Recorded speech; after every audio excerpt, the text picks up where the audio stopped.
Yo, salut tout le monde, c'est Final Fight Kata à l'appareil, j'espère que vous allez bien. Aujourd'hui, on se retrouve pour un nouveau compte rendu achat. Et il y aura donc de l'achat jeux vidéo et de l'achat manga dans cette vidéo. On va commencer par les achats jeux vidéo. Donc, ce sont des achats que j'ai effectués il y a 2 semaines de ça. Et donc, les achats manga que vous avez vus récemment ont en fait été achetés après celle-ci. Mais j'ai décidé donc de vous montrer ces achats-ci, tout simplement. On va commencer par les jeux vidéo et par les jeux PS3 pour commencer. Il y a en tout 5 jeux et une quinzaine de mangas à nouveau. Donc commençons par Hitman Absolution, que j'ai pris tout simplement parce que moi j'ai jamais vraiment eu l'occasion de jouer beaucoup au Hitman et j'ai donc envie une fois de me tester un petit Hitman. Je l'ai payé pas grand chose, je l'ai payé 3 euros. J'ai pris Lost les disparus. Tout simplement, je l'ai pris pour avoir un jeu en fait dans un style jeu à licence pour voir s'ils sont tous aussi mauvais que ça. Mais bon, parce qu'il coûtait que dalle aussi, hein, donc voilà, je me suis dit je vais prendre celui-là, voilà, jeu à licence pas cher. Mais au final, quand je vois l'arrière et tout, ça a vraiment l'air vraiment pas terrible du tout. Surtout là, il y a des acteurs que je reconnais, mais ils sont modélisés à la piste, donc j'espère que ça va pas ressembler à rien du tout. Alors Far Cry 2 également que j'ai pris, donc voilà, petit jeu open world, sympatoche, je l'ai déjà joué sur PC. Voilà, écoutez pas grand chose, et donc comme ça, je vais dans la collection PS3. Passons maintenant aux jeux PS4, qui sont des jeux neufs cette fois. On a du Battleborn. Battleborn, c'est quoi? C'est un jeu en fait qui a été créé par les développeurs, les créateurs quoi, de Borderlands. Voilà. Donc quand j'ai vu ça, je me suis dit ça peut forcément être que délirant et what the fuck, vu le succès et la qualité de Borderlands. Donc voilà, c'est pour ça que je l'ai pris. Ça, en plus, c'est un FPS également, donc dans la même veine que Borderlands. Donc ça peut être que bon.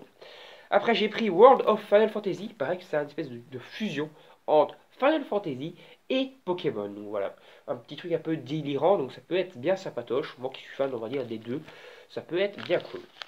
Alors, on va passer maintenant à une saga en entier de manga qui est Yu-Gi-Oh! R.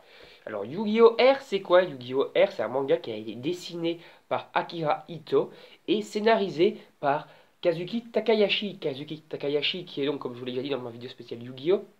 Qui est donc tout simplement l'auteur officiel, le mangaka officiel de Yu-Gi-Oh! Akira Ito, c'est qui? Akira Ito, c'est tout simplement l'assistant, l'un des assistants personnels, tout simplement pour aider donc euh, Kazuki Takayashi à réaliser son manga.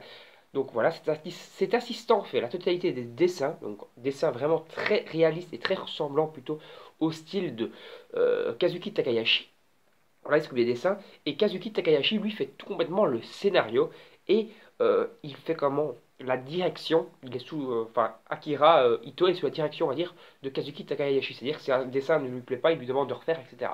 Voilà, c'est un peu Akira Toriyama et Toyotaro quoi, dans Dragon Ball Super. Et c'est quoi en fait cet arc? Donc, Yu-Gi-Oh! R, c'est tout simplement un arc officiel, entre guillemets, du manga, mais qui avait été coupé et qu'on n'avait donc pas eu dans le manga. C'est un arc en 5 tomes, et donc à mon avis, ça devait être sous la pression des développeurs, ça je ne sais pas, donc, enfin des éditeurs plutôt, que cet arc avait été skippé par Kazuki Takayashi, qui finalement a décidé de le ressortir à côté, histoire qu'il soit quand même disponible.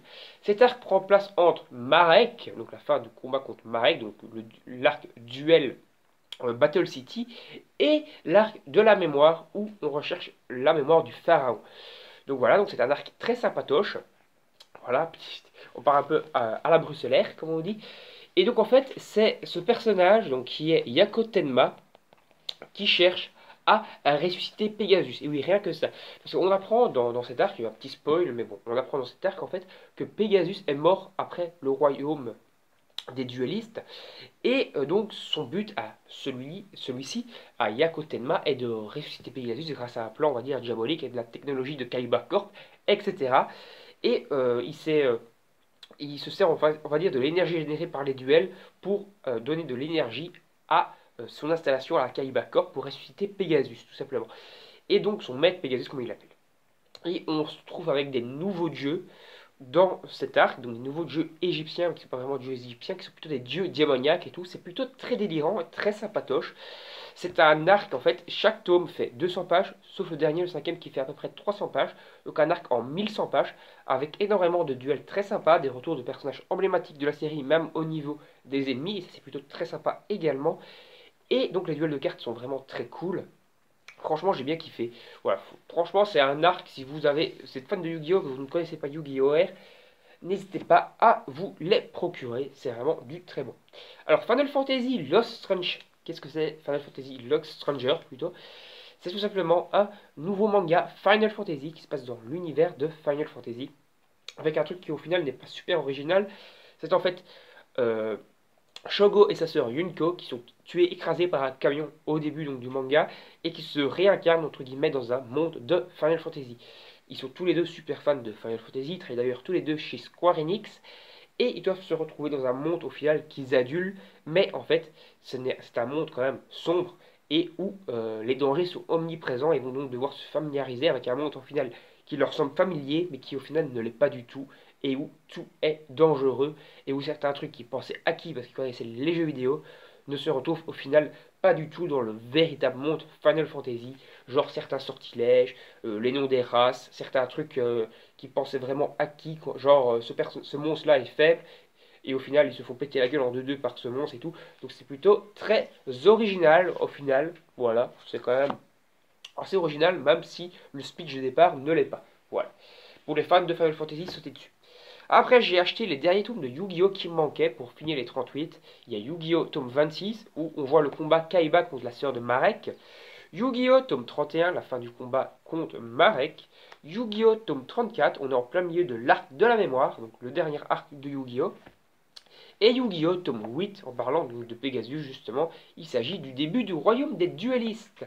Après, on passe à 4 autres mangas qui sont la conclusion de la série Emblem of Roto. On a donc le tome, et c'est marqué où?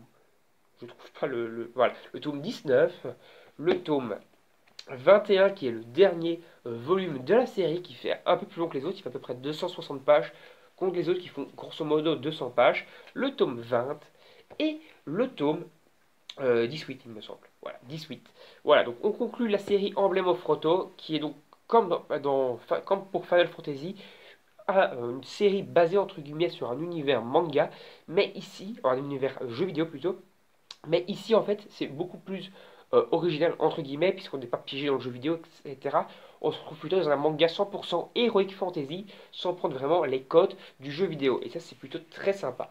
Après on a encore deux tomes que j'avais achetés, donc de Fairy Tail, qui sont le tome 31 et 32. Vous avez vu que j'avais acheté la suite, entre guillemets, dans mes achats manga précédents. Voilà, mais j'avais ceux-ci qui me manquaient encore et que j'ai pris, qui sont donc le début de l'arc des grands jeux magiques. Voilà, tout simplement, avec les rencontres avec les membres, avec Sting et Rock, là, les derniers Dragon Slayer, avec une rencontre avec c'est quoi, je sais plus c'est quoi le nom.